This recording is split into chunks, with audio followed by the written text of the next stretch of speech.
अस्सलामु अलैकुम वरहमतुल्लाहि वबरकातुहू। अल्लाहुम्मा सल्ली अला मोहम्मद व अला आले मोहम्मद सल्लल्लाहु अलैहि वसल्लम।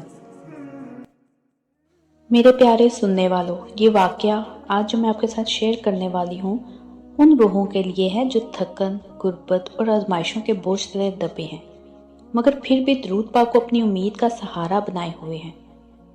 ये वाक़या एक ऐसे गरीब मजदूर भाई का है जिसके पास दुनिया की कोई दौलत नहीं थी, मगर यकीन की ऐसी दौलत थी जिसने उनकी तकदीर बदल डाली। नाज़रीन, अल्फाज में कुछ ऐसा नूर था कि महसूस हुआ जैसे खुद दरूद पाक के हरूफ दिल की जमीन पर उतर रहे हों। वो भाई बताते हैं कि मैं एक मजदूर हूँ, मेरा नाम अहमद है, मेरा घर एक कच्ची बस्ती में है। सुबह सूरज निकलने से पहले मजदूरी के लिए निकलता हूँ और रात को थका हारा वापस आता हूँ। मेरे घर में बीवी और 2 बच्चे हैं। दिन गुजरते गए लेकिन गुर्बत का साया कम होने के बजाय बढ़ता गया। कई दिन ऐसे भी आए जब चूल्हा नहीं जला। मैंने अल्लाह से मांगा, मगर लगता था जैसे आसमानों ने मेरी दुआएं सुननी छोड़ दी। एक रात मैं थकन से चूर अपने बिस्तर पर बैठा था। बीवी ने आहिस्ता से कहा, अहमद, शायद हमने अल्लाह को याद करना छोड़ दिया है, इसलिए वो हमें भूल गए हैं। ये जुमला दिल में चुभ गया। मैं खामोशी से बाहर निकला, आसमान की तरफ देखा और कहा, या अल्लाह, मैं गुनाहगार हूँ, लेकिन तेरा दर्द छोड़कर जाऊं तो कहाँ जाऊं। कुछ दिन बाद मैंने ख्वाब देखा। मैं एक तारीकी गली में खड़ा हूँ जहाँ हर तरफ अंधेरा है। अचानक सामने एक नूर जाहिर होता है और उसमें से आवाज आती है कि दरूद पढ़ने वाला कभी भूखा नहीं रहता। मेरी आंख खुल गई। सुबह फजर के वक्त मस्जिद गया। इमाम साहब कुरान पढ़ रहे थे। मैंने उनसे अपना ख्वाब बयान किया। वो मुस्कुराए और बोले, बेटा, ये खुशखबरी है, तुम दरूद पाक शुरू करो। जो दरूद दिल को बाए वही पढ़ते हो। दरूद तंजीना पढ़ो, ये रिज़्क के दरवाजे खोल देता है। मैंने वही नियत की कि उसी दिन से मैं रोजाना 70 मरतबा दरूद तंजीना पढ़ने लगा। पहले दिन कुछ ना हुआ, दूसरे दिन भी हालात वैसे ही वैसे। कुछ दिन बाद मेरे दिल में एक वसवसा आया कि शायद मैं फजूल कर रहा हूँ। लेकिन फिर बीवी ने कहा, अहमद, जब हम मजदूरी करते हैं तो उजरत एक दिन में नहीं मिलती। अल्लाह की बारगाह में ऐसी ही है, पढ़ते रहो, दरूद कभी ज़ाया नहीं होता। इसी तरह फिर मैं पढ़ता रहा। 7 महीने गुजर गए। एक दिन मैं बाजार जा रहा था कि एक कार मेरे करीब रुकी। एक साहिब उतरे और बोले, भाई, क्या आप मजदूरी करते हैं? अगर आप मजदूरी करते हैं तो आप हमें मस्जिद की तामीर के लिए एक दयानतदार बंदा चाहिए, तो आप मजदूरी करेंगे? मैंने कहा, जी ज़रूर।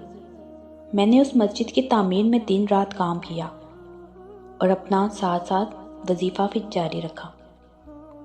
लेकिन असल मौजा उस रात हुआ जब मैं मस्जिद के कोने में अकेला बैठा दरूद तंजीना पढ़ रहा था। आंखें बंद हुई तो लगा जैसे हवा रुक गई हो। फिर रोशनी फैलने लगी। मैंने देखा एक सफ़ेद लिबास में नूरानी चेहरा मेरे सामने खड़ा है। उन्होंने नरमी से फरमाया, अहमद, तुम्हारा दरूद हम तक पहुंच गया है। मेरी आंखों से आंसू निकलने लगे और वो कहने लगे, जो रिस्क तुम्हें मिलेगा उसमें दूसरों का भी हिस्सा रखना। दरूद पढ़ने वाले के रिस्क में हमेशा बरकत होती है, लेकिन वो बरकत तब तक कायम रहती है जब तक वो दूसरों को याद रखे। मेरा दिल कांप रहा था। अगली ही सुबह मस्जिद के मुंतज़िम ने बुलाया और कहा, अहमद भाई, आपकी मेहनत, दयानत और अखलाक ने सबको मुतासिर किया। हम चाहते हैं आप मस्जिद के मुस्तकिल निगरां बन जाएं। आपके लिए घर और माहाना तनख्वाह तय कर दी गई है। मैं वहीं बैठ के आंखों से आंसू बहने लगे। अल्लाह की रहमत जैसे आसमान से उतर रही हो। कुछ दिन बाद एक बुजुर्ग नुमा शख्स मस्जिद में आए। नमाज के बाद मेरे पास आकर बोले, बेटा, तुम्हारा चेहरा अजीब नूर से दमक रहा है, क्या खास अमल करते हो? मैंने कहा, बस दरूद पाक पढ़ता हूँ। वो मुस्कुरा कर बोले, यही तो तुम्हारा राज है। दरूद वो चाबी है जो बंद किस्मत के कुफल खोल देती है। तो नाज़रीन, उस दिन से आज तक अहमद भाई हर रोज़ दरूद तंजीना पढ़ते हैं। उन्होंने अपने इलाके में दरूद पाक की महफिल शुरू की। लोग आते, मिलकर दरूद पढ़ते और अजीब सुकून पाते। फिर एक दिन उन्होंने हमारे जानने वाले के हाथ पैगाम भेजा कि अब मैं सिर्फ रिस्क में नहीं, दिल में भी अमीर हो गया हूँ। मैंने ख्वाब में देखा कि मैं मस्जिद नबवी के सहन में खड़ा हूँ, हजूर सल्लल्लाहु अलैहि वसल्लम तशरीफ़ लाते हैं और मैं लरजते हुए सलाम पेश करता हूँ। आप सल्लल्लाहु अलैहि वसल्लम फरमाते हैं, हमने तुम्हें मजदूरी से इज्जत की मिराज तक पहुँचाया क्योंकि तुमने दरूद के हरफों से दिल साफ कर लिया था। ये सुनकर मेरी आंखों से आंसू बह गए। क्या दरूद पाक की ताकत इतनी है? जी हाँ, ये वो जिक्र है जो ज़मीन पर पढ़ा जाता है मगर आसमान पर सुना जाता है।